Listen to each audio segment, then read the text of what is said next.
Origem das tentações. Mas cada um é tentado quando atraído e engodado pela sua própria concupiscência. Tiago, capítulo 1, versículo 14. Geralmente, ao surgirem grandes males, os participantes da queda imputam a Deus a causa que lhes determinou o desastre. Lembram-se tardiamente de que o Pai é todo-poderoso e alegam que a tentação somente poderia ter vindo do divino desígnio. Sim, Deus é o absoluto amor, e tanto é assim que os decaídos se conservam de pé, contando com os eternos valores do tempo, amparados por suas mãos compassivas. As tentações, todavia, não procedem da paternidade celestial. Seria, porventura, o estadista humano responsável pelos atos desrespeitosos de quantos inquinam a lei por ele criada? As referências do apóstolo estão profundamente tocadas pela luz do céu. Cada um é tentado quando atraído pela própria concupiscência. Examinemos particularmente ambos os substantivos, tentação e concupiscência. O primeiro exterioriza o segundo, que constitui o fundo viciado e perverso da natureza humana primitivista. Ser tentado é ouvir a malícia própria, é abrigar os inferiores alvitres de si mesmo, porquanto, ainda que o mal venha do exterior, somente se concretiza e persevera se com ele afinamos na intimidade do coração. Finalmente, destaquemos o verbo atrair. Verificaremos a extensão de nossa inferioridade pela natureza das coisas e situações que nos atraem. A observação de Tiago é roteiro certo para analisarmos a origem das tentações. Recorda-te de que cada dia tem situações magnéticas específicas. Considera a essência de tudo o que te atraiu no curso das horas e eliminarás os males próprios, atendendo ao bem que Jesus deseja. Essa é a Talinha, já tão conhecida aqui na Casa Espírita por Jesus. E ela veio aqui hoje fazer um estudo para nós e a palavra está com ela. Será que eu posso falar sem microfone? Não. Não. Fico bem? Não pode falar sem microfone. Eu prefiro, sabe por quê? Vou me sentir mais à vontade. Está treinando. Oi? Parece que o pessoal vem mais para frente. Vocês não querem vir mais para frente um pouquinho? Chega um pouquinho mais à frente. Aí fica melhor para todo mundo. Por favor, Aí, se eu segurar o microfone, eu vou ficar nervosa. vai lá, pessoal, a gente tenta. Vou fazer isso, vamos experimentar. O pessoal vai ter direito de reclamar, tá? Se der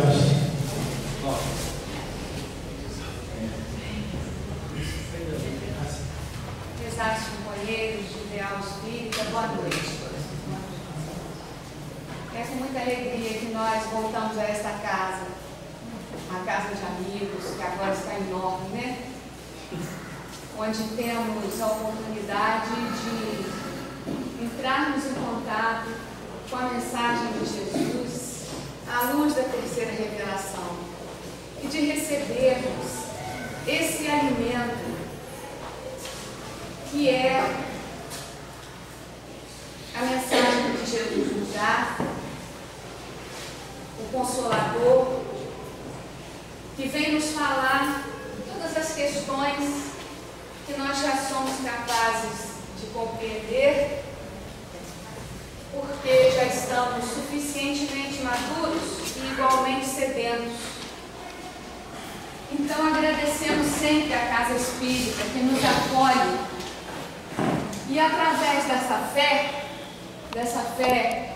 toda fé, embora essa palavra seja minúscula, ela representa para nós algo de grande profundidade, porque o homem, quando ele tem fé, ele tem aonde se amparar. Ele tem onde se amparar. E nós temos, além de ter a fé, que toda ela é válida e toda ela é boa, se nos sustenta e nos faz melhor, nós temos a fé raciocinada, que nos ajuda a compreender, a elevar o nosso ponto de vista de vida para mais além, para a vida futura. E muito vem nos auxiliando a trilhar nesse planeta de provas e expiações, onde todos os dias enfrentamos o nosso cadinho. Nesta semana eu estava assistindo um programa novo que está passando no GNT. O programa chama Viver com Fé. Acho que é isso, Viver com Fé. É um programa que é apresentado pela Cissa Guimarães. E ela levou para finalizar o programa um texto de Tolstói, onde eu gostei tanto que eu trouxe para a gente ouvir, dizendo assim: não se vive sem fé. A fé é o conhecimento do significado da vida humana. A fé é a força da vida. Se o homem vive, é porque acredita em algo. E isso é um fato. Então, que bom que nós temos esta oportunidade de estarmos aqui hoje, nessa segunda-feira chuvosa, recebendo mais uma vez, através do contato com a nossa doutrina, uma renovação, um novo impulso para nós continuarmos a nossa jornada. O tema que nos foi sugerido para a noite de hoje é esse: da intervenção dos espíritos no mundo corporal. Esse assunto ele está presente no Livro dos Espíritos. O Livro dos Espíritos foi a primeira obra da nossa codificação. Esse livro aqui é a minha relíquia. Eu ganhei quando estava na faculdade, por isso que a gente deve dar livros de presente, porque eu ganhei de uma amiga e esse aqui foi o primeiro passo. Eu lia e morria de medo do Espiritismo, e lia e cada vez me encantava. E guardei por muito tempo, até que todas as coisas aconteceram e hoje eu estou aqui. Então, esse assunto foi tirado dele, do Livro dos Espíritos. Ele fala da parte da filosofia espírita. Nós sabemos que a nossa doutrina, ela tem um tríplice aspecto. Ela tem um aspecto ciência, porque a investigação dos fatos, a observação, Kardec usava o método da experimentação, da observação dos fatos. Nada era aceitado sem que antes fosse comprovado. Então, ela é ciência porque ela observa os fatos.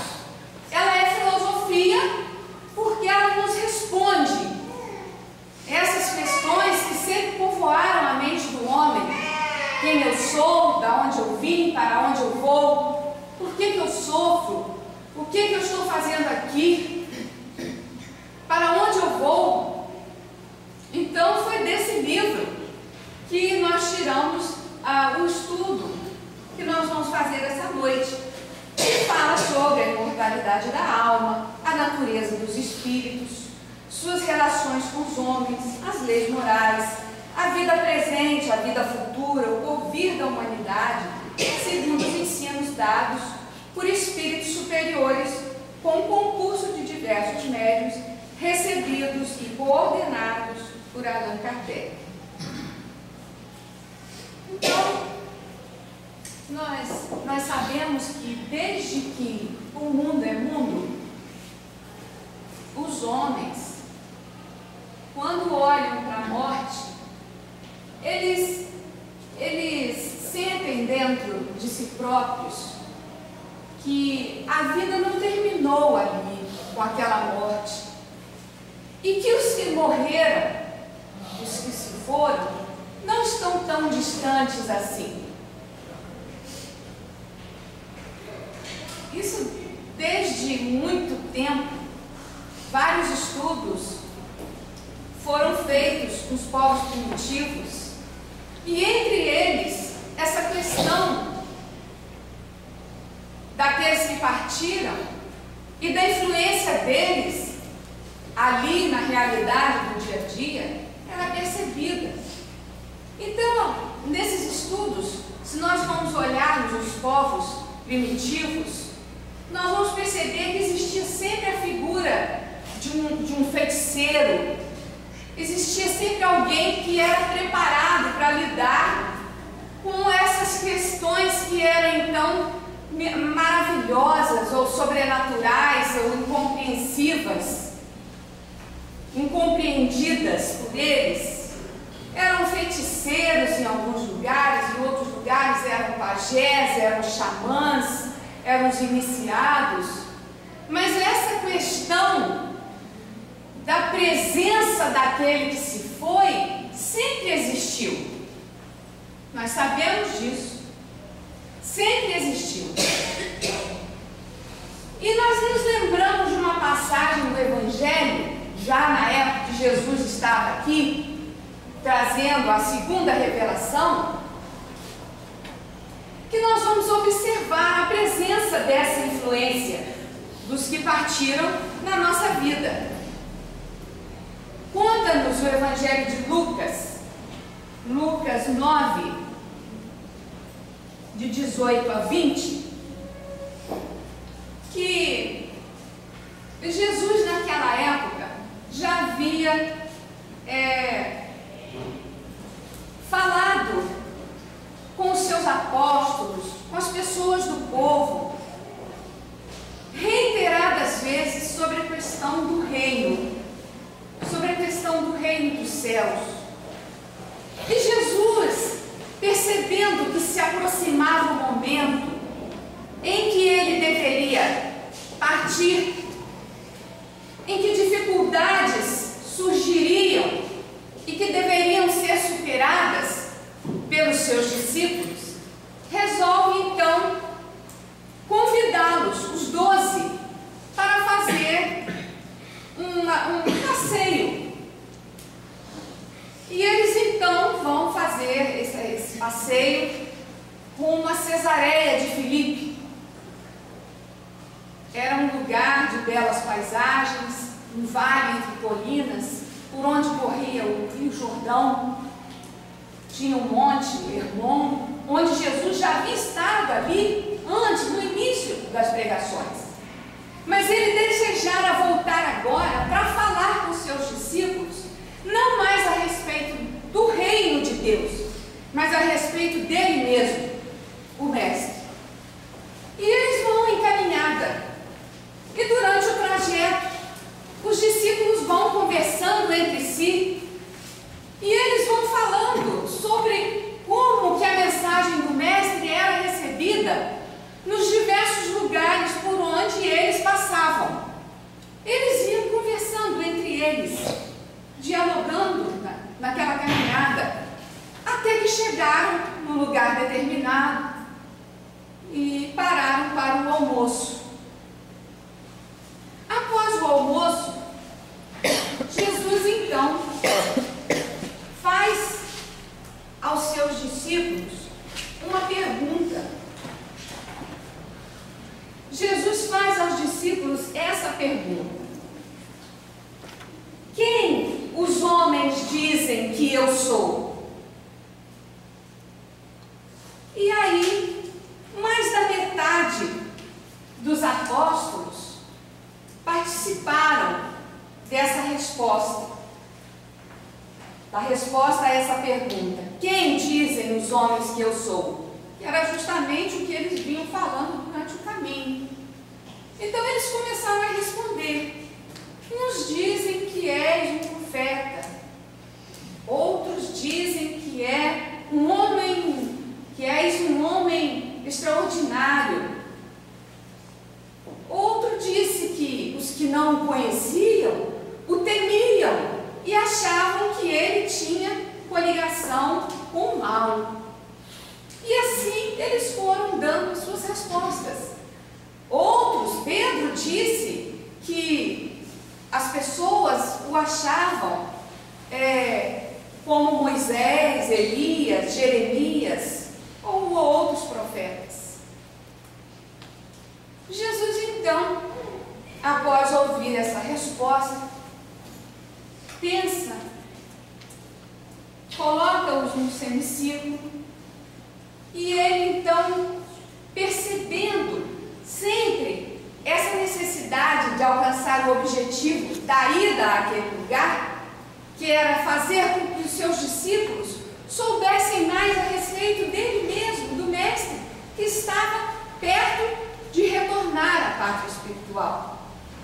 Então Jesus faz a segunda indagação aos discípulos.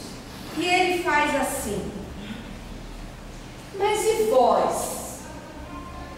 Quem dizeis que eu sou? E aí houve um momento de silêncio muito tenso. Nenhum dos 12 discípulos tirava os olhos do mestre.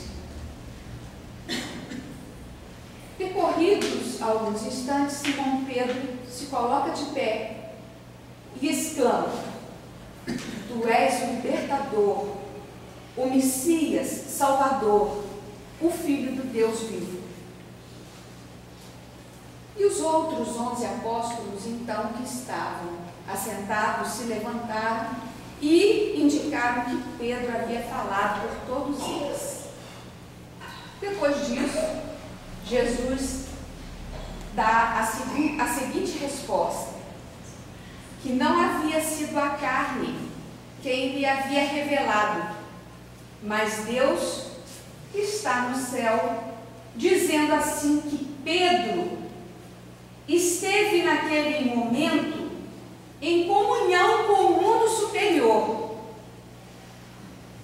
Pedro esteve naquele momento em comunhão com o mundo superior, sendo influenciado por Jesus.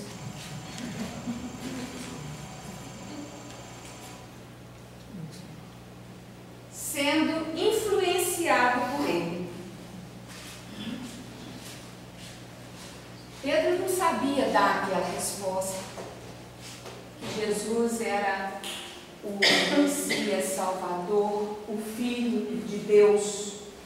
Mas ele foi inspirado, ele entrou em comunhão, em sintonia com a espiritualidade superior, e sobre essa influência ele foi capaz de dar essa resposta.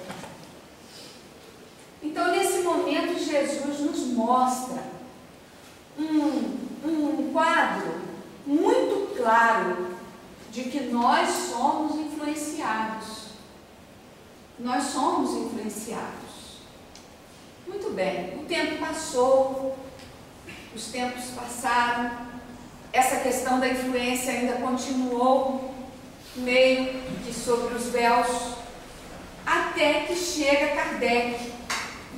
E Kardec começa então a observar essa questão da influência. E ele começa a estudar. E essa influência passa a ser experimentada com os rigores da ciência. Kardec pesquisa os fenômenos que antes eram atribuídos ao maravilhoso, ao sobrenatural. E ele começa, naquele trabalho que nós já sabemos como era feito, ouvindo os diversos médiuns em diversos lugares, e ele, dentro da sua capacidade, ele chega a uma conclusão. Ele chega a uma conclusão que atrás da influência existia um espírito. Um espírito que era a alma de alguém que já havia vivido conosco aqui na Terra. Então, começa aí nesse instante com Allan Kardec, no seu diálogo com a espiritualidade, o desvendar desses mecanismos e das leis que envolvem o processo de influência dos espíritos na nossa vida. E Kardec então mostra para nós uma lei.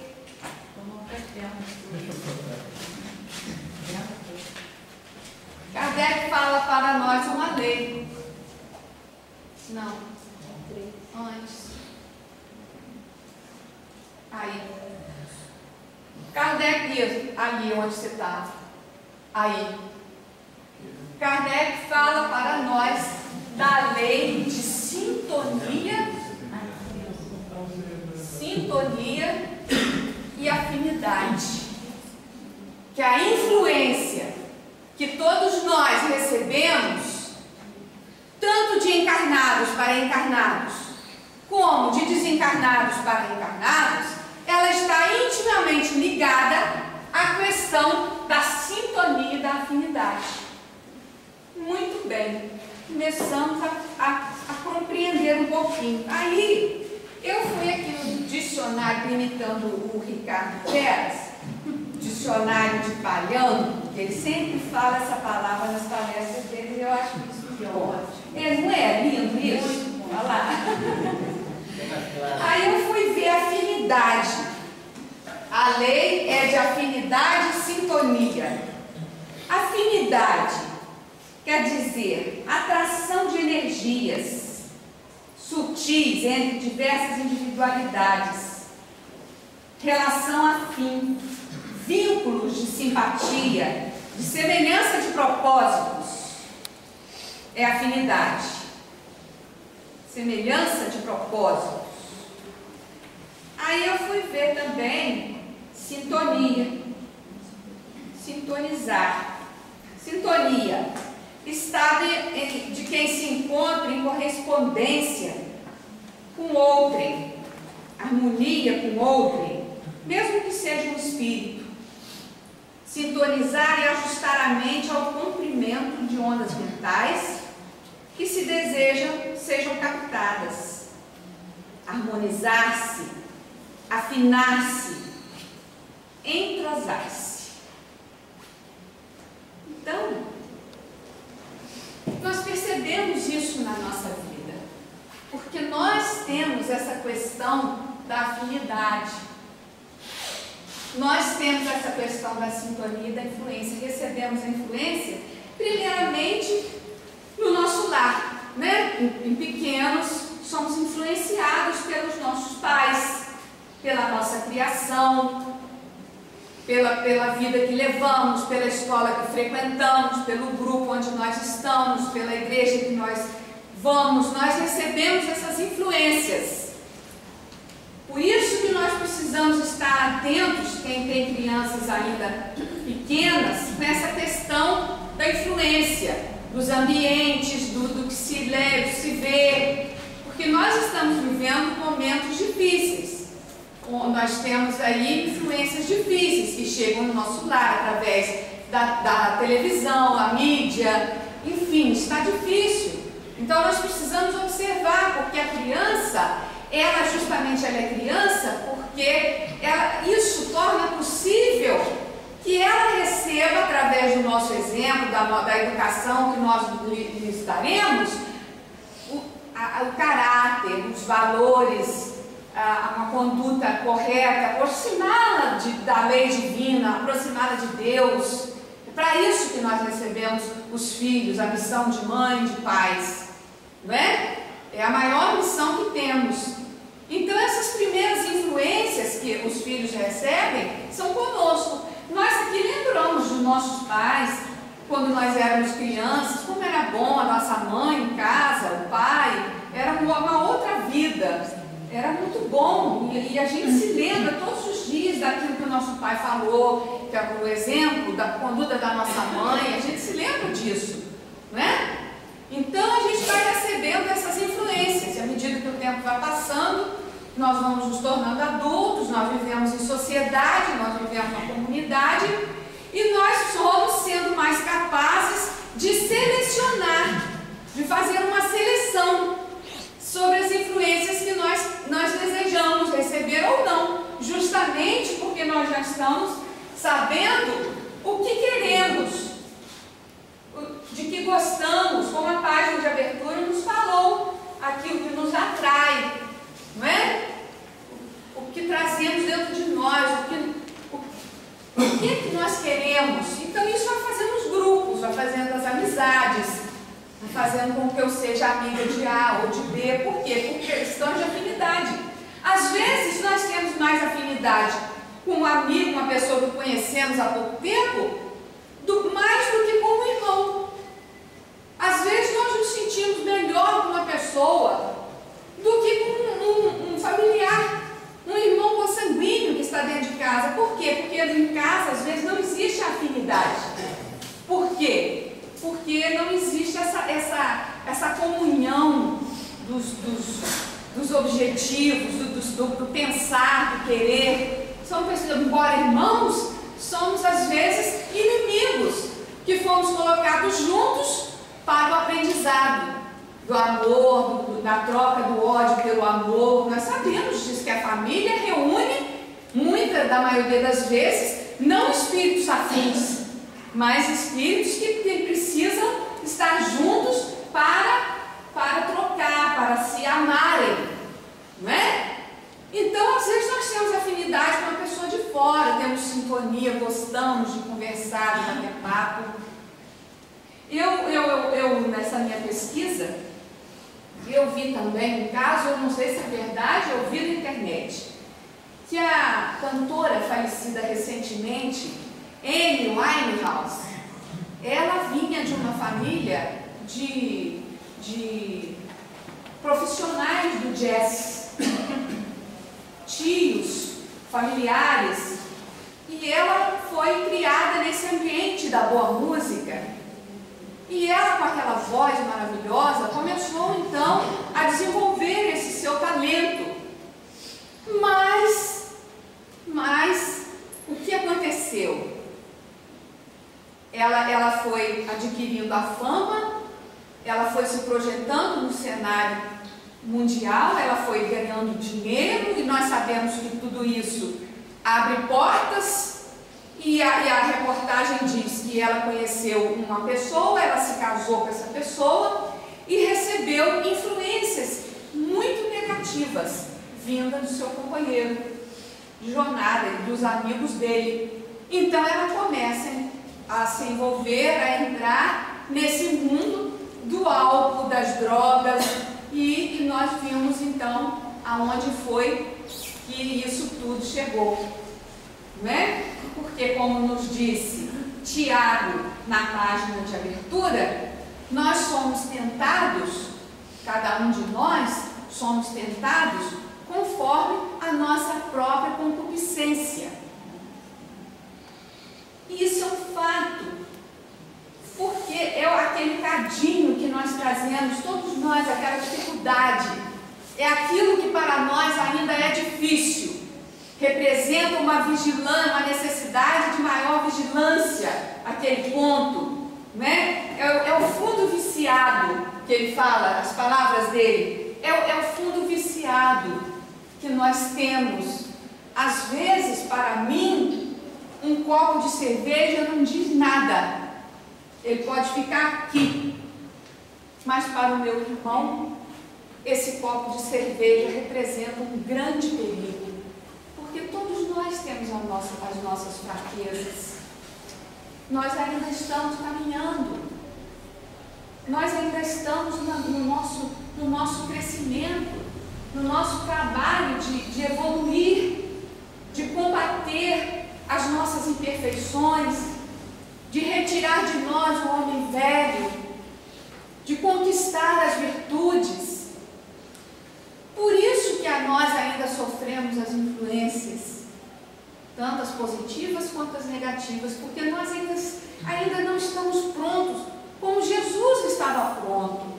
Jesus não se deixou influenciar, porque ele era ativo, ele estava pronto, é o ser mais puro que já pisou nesse planeta. Ele é o governador do nosso planeta, presidiu a formação dessa nossa casa. Então ele não se deixava influenciar, mas nós nos deixamos. Nós nos deixamos influenciar. Por isso nós precisamos observar essa questão que Kardec nos coloca, da sintonia e da afinidade. Aí tem uma perguntinha lá no Livro dos Espíritos. Só apertar aqui, né, Luiz? Embaixo. Aí tem uma perguntinha. Exercem os espíritos alguma influência nos acontecimentos da vida? Certamente, pois se nos aconselham. A gente percebe isso, essa influência que nós recebemos na nossa vida, né? Os espíritos, nós temos o nosso anjo guardião, e ele nos fala, olha, não faz isso, olha, você não isso. Olha, vai lá. Nós sabemos, nós ouvimos a voz da consciência. E os Espíritos nos aconselham. Às vezes nós não queremos ouvir, abafamos esse conselho que vem, essa voz que nos chama. E damos ouvidos a outras influências que também chegam para nós, porque como nós recebemos as boas influências, nós também recebemos as influências que não são boas. Às vezes a gente não percebe, como eu disse. E para isso eu vou contar uma historinha. Dizem que o rapaz estava no deserto, o senhor lá, a pessoa estava no deserto e ele estava passando muita dificuldade porque sentia sede. E ele estava sofrendo muito, pensava que ia morrer. E de repente ele resolve levar o pensamento a Deus. E ele então faz uma prece: meu Pai, me ajuda. Como que eu vou sair daqui? Eu estou morrendo de sede.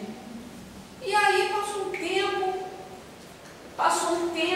e ele falou assim: eu acho que eu vou por ali. E ele seguiu aquele pensamento dele, foi por ali. Quando ele chegou ali, ele encontrou a água. Só que ele achou que quem descobriu a água foi ele mesmo. Foi ele mesmo. E muitas vezes isso acontece conosco. Às vezes eu estou na rua e encontro com a Marisa Patrão. Marisa, eu precisava falar com você. Parece que foi Deus. E foi. Porque os Espíritos promovem esses encontros quando há necessidade, né?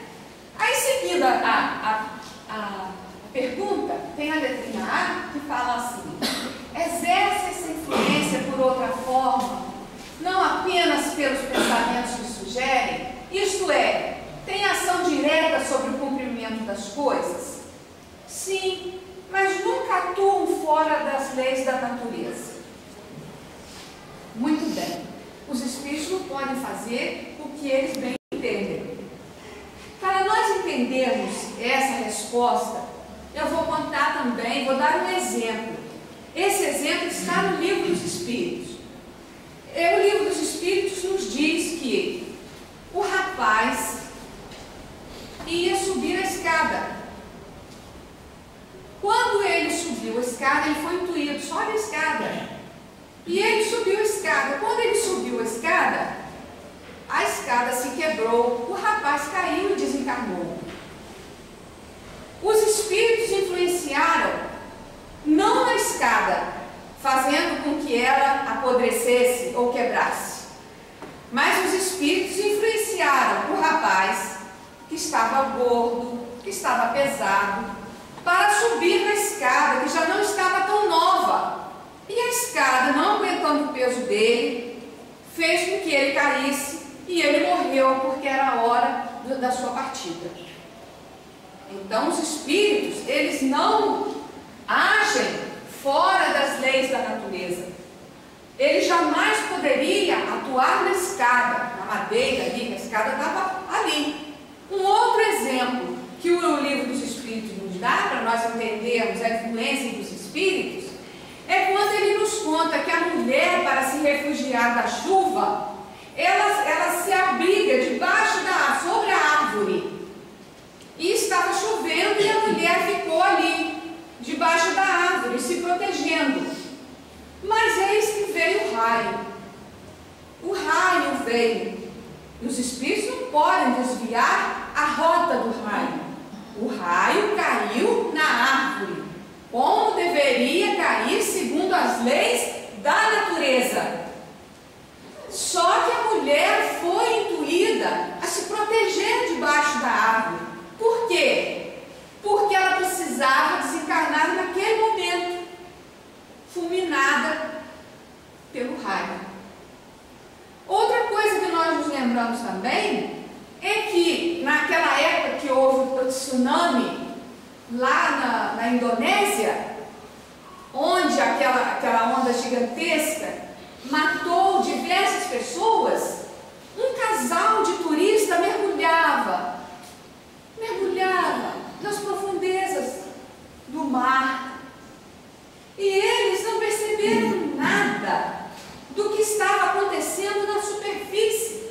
Somente uma vibração diferente nas águas. Então, eles mergulharam. Quando chegou o momento deles emergirem, eles perceberam que algo tinha acontecido. Certo? Por quê? Porque esse casal não precisava passar pelas dificuldades do tsunami.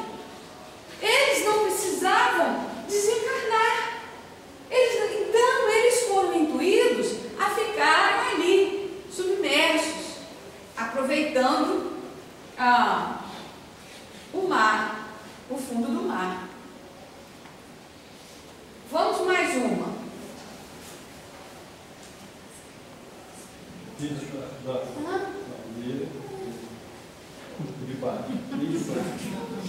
mulher fica não, eu sou de outra geração. Extingue-se-lhes com a vida corpórea a malevolência dos seres que nos fizeram mal na Terra? Muito bem. Então, nós estamos falando que existe a influência de encarnado para encarnado, né? Eu fui influenciada pela minha professora, eu fui influenciada pelo meu pai, que me passou valores, eu fui influenciada por N pessoas, de encarnados para encarnados. Mas nós também sofremos a influência dos nossos irmãos que já partiram, que não estão mais entre nós, né? Mas que continuam nos amando. Eles não morreram, eles continuam vivos. E os sentimentos que nos uniam permanecem vivos. Então, às vezes, eles nos amam, nós sentimos a influência dos que nos amam e sentimos também a influência daqueles com que tivemos problemas. Por isso é que Jesus foi muito enfático ao dizer que nós devemos perdoar uns aos outros 70 vezes, 7 vezes cada falta. Isso quer dizer o quê? Nós precisamos resolver as nossas questões enquanto estamos todos juntos aqui, para que não haja essas dificuldades quando um dos dois partir para o plano espiritual. Então, às vezes, existe essa situação de um ódio que vem de outra vida. E aquele irmão nosso, ele nos encontra. E ele exerce sobre nós uma influência que, às vezes, faz com que nós nos sintamos mal. Nós nos sintamos perturbados, transtornados, entristecidos, deprimidos, sem sabermos a causa. Vamos ao médico, vamos procurar ajuda, mas aquilo não sara. Por quê? Porque o mal não está no corpo, o problema está no espírito.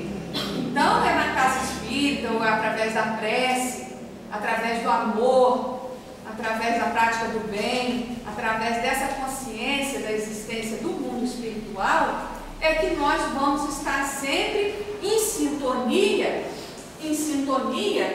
com a espiritualidade superior, praticando bem, cuidando do nosso pensar, pensando positivamente, evitando aqueles pensamentos negativos, falando de maneira otimista, de maneira alegre, falando o que for verdade, evitando as más conversações, a maledicência, porque tudo isso faz com que nós venhamos a nos sintonizar com espíritos que poderão nos fazer sofrer. Então nós temos que observar o nosso pensamento, a nossa fala, os nossos sentimentos. Quais são os sentimentos que nós estamos cultivando dentro de nós? São bons sentimentos? São sentimentos de amor, de fraternidade, de compreensão para com o outro, de tolerância? porque é esse o antídoto, essa é a fórmula que nós temos para nós vivermos bem, sintonizarmos bem, estarmos sempre afinados com a espiritualidade superior, como estava Pedro no momento em que Jesus lhe pergunta: e vocês? Quem dizem que eu sou? E ele dá a resposta correta, porque ele estava ligado com a espiritualidade, com o bem, com o amor. Então é isso que nós precisamos. Quando nós estudamos a questão da influência, não existe uma fórmula mágica, existe uma mudança de atitude. Nós precisamos mudar a nossa atitude, mudar para melhor, entendermos que nós somos irmãos, entendermos que nós precisamos praticar o bem, fazer do nosso lar um santuário, evitando as discussões. Se existe ali aquele elemento que nos traz mais dificuldades, olhar para ele como alguém que foi colocado junto de nós por uma causa que nós não sabemos qual é, mas que é uma causa justa, porque Deus é justo e é bom. Então nós precisamos ter dentro de nós essa compreensão. Eu não sei por que eu estou passando por isso, mas se eu estou passando por isso, é porque eu preciso passar por isso. E eu vou passar com dignidade. Eu vou passar como os exemplos que Jesus me dá. E então, para nós concluirmos esse nosso estudo, eu trouxe esse trechinho, que eu gostei muito. É preciso ter em conta que a maioria dos males que nos acontecem depende de nós mesmos evitá-los, ou, quando menos, atenuá-los, porque Deus nos concedeu a inteligência para dela nos servirmos e, por meio dela, obter o auxílio dos espíritos superiores. Para que o espírito, seja bom ou mau, influencie alguém e, assim agindo, interfira nos acontecimentos da vida, é preciso que haja sintonia entre ele e a pessoa avisada. E a base de todos os serviços de intercâmbio entre encarnados e desencarnados repousa na mente. Cada alma, assevera Emmanuel, vive no clima espiritual que elegeu. Em face disso, os nossos companheiros na terra ou no além são aqueles que escolhemos com as nossas solicitações interiores, visto que, segundo sábias palavras de Jesus, nosso tesouro estará sempre onde colocarmos o nosso coração. Então esta é a mensagem da noite, que nós possamos sempre lembrar disso, de orar, de vigiar, de cuidar de nós mesmos, dos nossos sentimentos, das nossas palavras, das nossas ações, daquilo que nós estamos buscando nesta vida.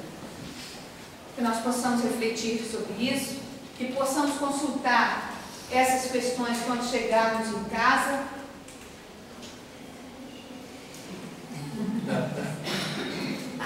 Vou deixar.